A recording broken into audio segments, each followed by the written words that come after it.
It turns out I had 3 Flaviars. I'm going to take one of these blind. Again, I've covered it with tape. All right, coming in, had to rinse the glass. By the way, some people ask, this is a Riedel glass. This is their cognac glass. And I added in the cowboy hat. I had to have it.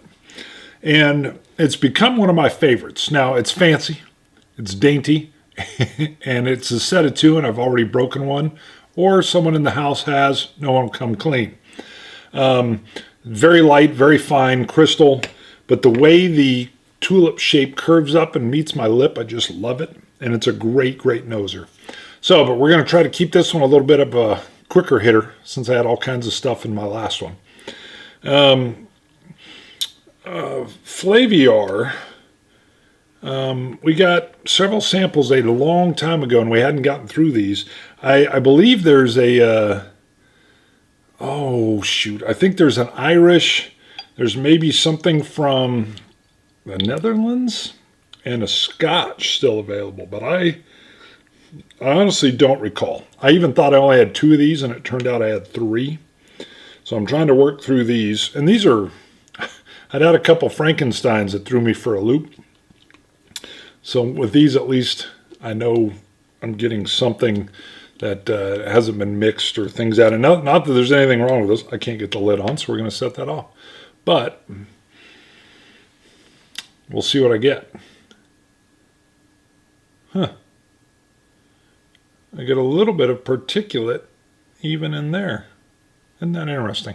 I had that, a lot of people were commenting. I had a, what I call a Frankenstein, which is a sample that came to me that was, I can't remember, but it had a bourbon and then 10% actual sherry put right in it.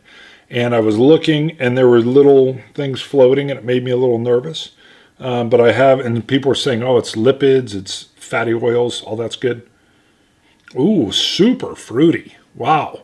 The fruit jumps out and just like not punches you in the face, but goes, hey, I'm here. Gives you a little touch. Okay. Fruit with almost like a white grape juice. I've had some of those white grape juices where they're not quite as sweet on the nose. They're drier. Maybe even a little tartness. Interesting. And I get a little hint of spice. Almost like a ginger.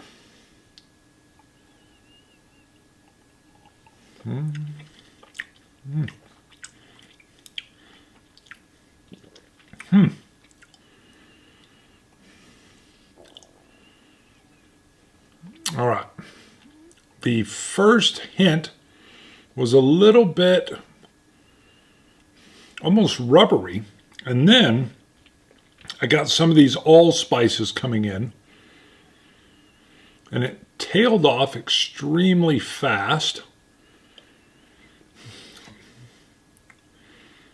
and it hasn't left much of a mouthfeel either. Let me try another sip, then I'm going to add some water. Huh.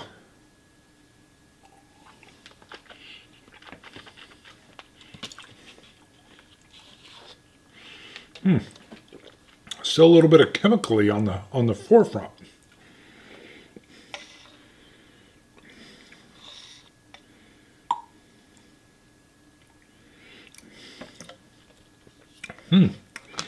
Bitter in the middle, almost like a bitter nut.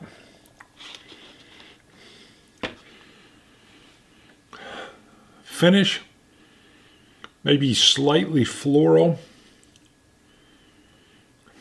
Maybe even a little bit of the cherry nibs. Kind of that waxy cherryness. And a small, small hint of vanilla.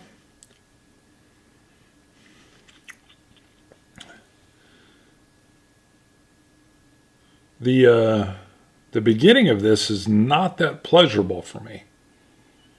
Nose doesn't seem to have changed much from the water.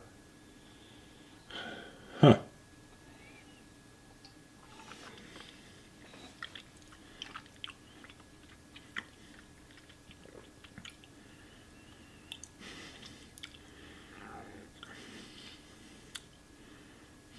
almost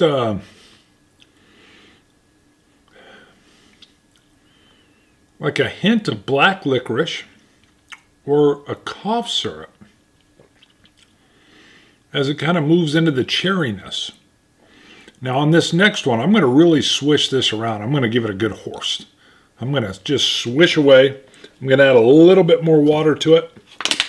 See if we can change it up a lot. The ABV seems a little low. I would say 43% and maybe lower, maybe a 40.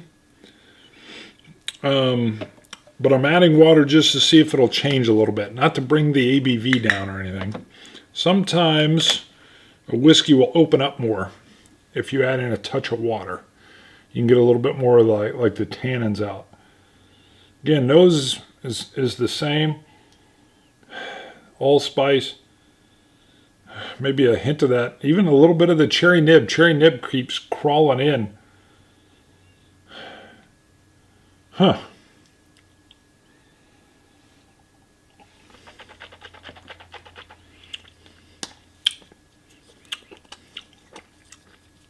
Let's see what this is. Hasn't really changed it much. I get a little bit more of a fruity note. Still kind of a cherry though. Maybe a hint of peach or tangerine. Let's see. My tape is taking maybe some of it off here. Nope. Oh, wow. This is different. Amrut. I had forgotten this was even in the sample. So Indian Single Malt Whisky. I really, really love the Amrut Fusion.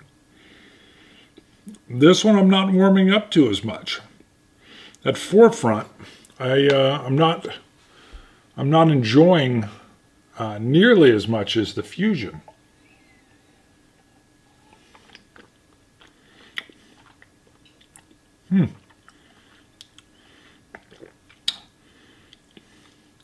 Yeah, just that forefront hits me with a touch of like a chemical rubberiness, which is slightly off-putting. All right. Well, there you go.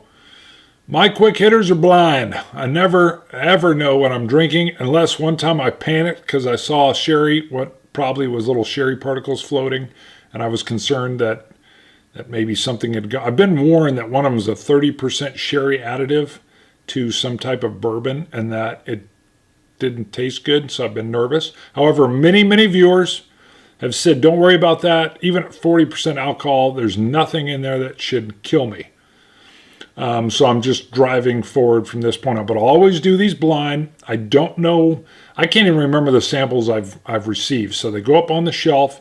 I don't look at them. On the Flaviars, I went through and I covered all of them with like blue painter's tape, threw them up there. But they'd been sitting on the to try shelf for so long. I think Writer's Tears might be one of them. So, but, all right. It's Bart. Scotch Test Dummies, quick hitter. Scotch it, you Scotch gods. See you guys.